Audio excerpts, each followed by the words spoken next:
nusiuvo jam gūžį, pasiėmė ir įsinešė į vidų. Kasmet jis sakalui supenėdavo 20 jaučių ir 10 statinių alaus išgirdydavo. Kai suėjo lygiai 3 metai, išėjo sakalas laukan, liepė sėstis ant nugaros tam žmogui ir lėkė tolyn per girias ir kalnus, į svetimas šalis neregėtas. Belikdami prilėkė tokią trobą, sakalas sako žmogui: eik į vidų, aš tavęs čia palauksiu. Čionai gyvena mano vyriausia sesuo. Kai nueisi, ji klaus, iš kur? Pasisakyk, iš kur esi, o kai paklaus, kad iš ten, ar nematei mano užkeikto brolio lekiojančio sakalo, atsakyk, mačiau, ir kad norėtum dabar galėčiau parodyti.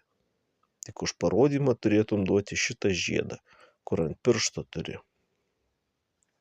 Kaip ji sakys išėjęs